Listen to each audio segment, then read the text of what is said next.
You didn't get replaced overnight. You trained it. You stopped demanding input. You accepted being informed last. You let decisions move without your name attached. A meeting happened. You heard about it afterward. A plan moved forward. You were told once it was decided. That isn't chaos, it's recalibration. When people stop consulting you before momentum builds, your influence is no longer required. And when movement doesn't require you, replacement becomes easy. By the end of this video, you'll understand the signals that show you're being phased out and how to interrupt them before it becomes permanent. Here are 6 silent signs it's already happening. The first thing that moves isn't obvious, but it matters. You stopped making your input necessary. You didn't notice when it happened. You started accepting being informed instead of consulted. You waited to be invited instead of inserting yourself early. You let decisions move and assumed you'd be looped in later. That's the first shift. When people stop needing your input before action, they're testing whether progress can move without you. Replacement doesn't begin with confrontation. It begins when momentum no longer depends on you. Pay attention to timing. Are you brought in before risk is taken or after certainty is established? A meeting happens. You hear about it afterward. A direction changes. You're told once it's finalized. No one argues. No one resists you. They simply move forward without needing your voice. And that's the signal most people ignore. Consultation is not politeness. It's hierarchy. If someone matters structurally, they are asked before momentum builds. If someone doesn't, they are updated once it's safe. When influence shifts from pre-decision to post-decision, your position has already started to shrink. Replacement doesn't begin when someone else takes your seat. It begins when your presence is no longer required. Once that first shift happens, something else begins to move. You started tolerating small public overrides. Someone talks over you. You let it slide. Someone reframes your point as if it was unclear. You nod instead of correcting it. Someone interrupts and keeps going. You wait for space that never comes. Individually, none of it feels dramatic. That's why it works. Public dismissal rarely arrives as humiliation. It arrives as interruption. And when you don't restore the floor, the room recalibrates. Because status in a group isn't declared. It's reinforced in real time. When someone cuts you off and no correction happens, everyone watching updates their internal ranking, silently. Watch what happens next time. Do people return to you after you're cut off? Or does the conversation continue without circling back? That's not rudeness, that's measurement. Conversational control equals perceived authority. If your statements require reinforcement to land, your influence is already unstable. And the more often the room sees you overridden without correction, the more normal it becomes. And once the room senses that you won't reclaim space, interruptions stop being accidental. They become expected. People interrupt those they don't fear. Replacement doesn't begin when someone attacks you. It begins when the room stops restoring your position. By the third shift, the pattern becomes harder to explain away. You stopped noticing how quickly people respond to everyone else, but not to you. Your message sits unanswered. Their message gets an instant reply. You speak in the group. Someone else repeats the same point, and suddenly it lands. You ask for confirmation, you get silence. Someone else asks the same question. They get engagement. That's not coincidence. That's asymmetry. And asymmetry is where status shifts become visible. Because responsiveness reflects priority. People respond fastest to those they don't want to lose access to. When replies slow down around you, it signals something deeper. Not hostility, reduced urgency. Pay attention to the pattern. Are you chased or are you waiting? Are you acknowledged immediately or only once it's convenient? And here's the part most people rationalize away. You tell yourself they're busy. You tell yourself timing is random. But when the pattern repeats, perception adjusts. Observers notice who gets energy first. They notice whose voice creates movement.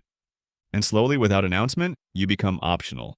When response time stretches around you, but not around others, it means your presence no longer drives priority. Replacement doesn't require confrontation. It only requires someone else to be answered first. And this is where the redistribution becomes visible. You started letting your no become negotiable. You said you couldn't make it. They pushed. You explained. You set a boundary. They tested it. You softened it. You declined a request. They asked again. You justified your reason instead of holding your position. That's not flexibility. That's erosion. Because once people learn that your boundaries move under pressure, they stop treating them as limits. They treat them as starting points. And once that shift happens, pressure increases. Not because people are cruel, because they've learned it works. Pay attention to the language shift. Does no become maybe? Does I can't become I'll try? Does resistance turn into explanation? The more you explain a boundary, the less it feels like one. And the room notices. Silently. They notice who holds firm and who folds under persistence. When someone's limits can be negotiated, their authority can be negotiated too. And once authority becomes negotiable, influence becomes optional. And over time, you start pre-softening your own limits before anyone even pushes. You anticipate negotiation. You reduce resistance before conflict appears. Replacement doesn't begin when someone ignores your boundary. It begins when they learn it can be pushed, and you'll still stay. The next change doesn't affect how they treat you. It affects what they share with you. You stopped being the person people confide in, and they still talk to you. But they don't tell you things first anymore. You hear updates late. You find out information after it's already circulating. You discover decisions through side conversations instead of direct trust. That's not distance. That's repositioning. Because emotional access reflects status just as much as authority does. People confide in those they see as aligned, relevant, and safe. When that access narrows, perception shifts. Not dramatically, gradually. You're no longer the first call. You're the follow-up. And when that shift becomes consistent, people stop anticipating your perspective. They begin aligning elsewhere, not openly, structurally. Pay attention to the pattern. Are you included in private conversations, or only informed once the emotional weight has passed? Do people share uncertainty with you, or only polished outcomes? When someone stops bringing you the raw version of their thinking, it means they've started processing without you. And once emotional centrality fades, functional relevance follows. And the most dangerous part is how normal it feels. No argument, no fallout, just the realization you're hearing everything second. Replacement doesn't begin with confrontation. It begins when you're no longer trusted with first knowledge. And this final shift is the one most people notice too late. You ignored the moment someone else started filling your role. It didn't happen loudly, it happened casually, and someone else started summarizing the discussion. Someone else answered questions directed at the group. Someone else was brought into conversations you used to lead.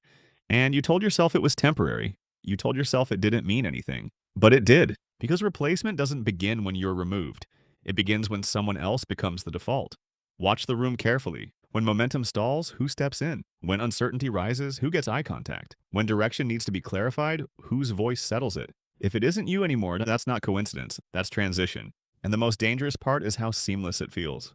No announcement, no confrontation, no public demotion, just gradual substitution while you're still present. And once the room grows comfortable with someone else stabilizing movement, your position quietly becomes optional. And when optional becomes normal, authority doesn't get restored. It gets redistributed. And once redistributed, it rarely returns to the person who hesitated. If you can already see someone else occupying the space you once held, you didn't just lose influence, you waited too long to protect it. You didn't lose influence in one moment. You lost it in fragments.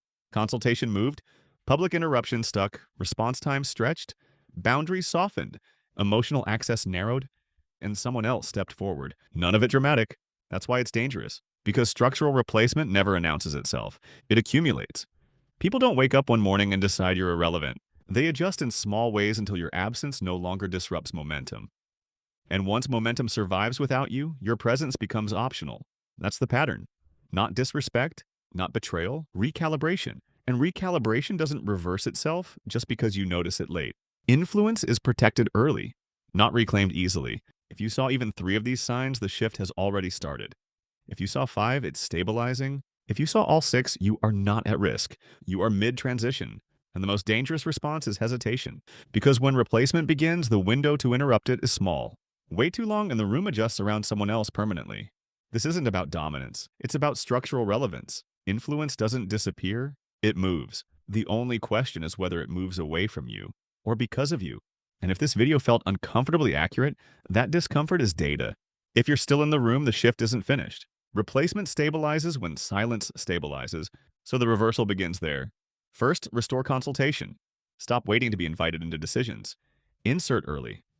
Ask the question before momentum builds. Speak before conclusions form. Influence lives at the point of uncertainty. Arrive there. Second, reclaim the floor. If you're interrupted, continue. If your idea is reframed, clarify it. If someone overrides you publicly, restore the statement calmly, not emotionally, structurally, because dominance in group dynamics isn't aggression, it's continuity. The room follows the person who doesn't relinquish space. Third, remove negotiability. When you say no, don't explain. When you set a limit, don't soften it. When someone tests it, don't reward the persistence. Boundaries signal stability. Stability signals authority, and authority shifts faster than most people realize. You don't need to confront anyone. You need to stop training them, because every sign you saw in this video started as reinforcement, not attack. The room didn't remove you. You gradually made yourself removable. And that's uncomfortable, but it's also leverage, because if behavior trained the downgrade, behavior can interrupt it. Not tomorrow, Not when it becomes obvious. Now, before optional becomes permanent. You don't lose position because someone is stronger. You lose it because you allowed small shifts to compound. Consultation moved, you accepted it. Interruptions stuck, you tolerated them. Response time stretched, you rationalized it. Boundaries softened, you explained them. Emotional access narrowed, you ignored it. And eventually someone else stepped forward. Not because they attacked you, but because the room no longer depended on you. That's the part most people refuse to face. Replacement is rarely an act of aggression. It's an act of adaptation. Groups reorganize around stability. They gravitate toward the person who restores momentum, holds boundaries, reclaims space, and speaks before being invited. If that hasn't been you lately, the room adjusts, and adjustment becomes structure. Structure becomes hierarchy. Hierarchy becomes reality. This isn't about dominance, it's about weight. If your voice no longer carries consequence, people test it. If your boundaries no longer hold, people push them. If your presence no longer shifts direction, people move without it. So the real question isn't whether these 6 signs are happening. The question is whether you're willing to interrupt them. Because once redistribution stabilizes, authority doesn't return at full strength. It returns diluted, negotiated, and conditional. And conditional authority has already lost authority. So decide, are you going to let optional become permanent? Or are you going to make your presence structurally necessary again? Because the room will not wait for you to feel ready. It will simply move. If this pattern felt familiar, the shift didn't start today. It likely began earlier when the downgrade first felt small enough to ignore. Watch the next video on how status quietly erodes before replacement begins. Because once erosion stabilizes, recovery gets harder.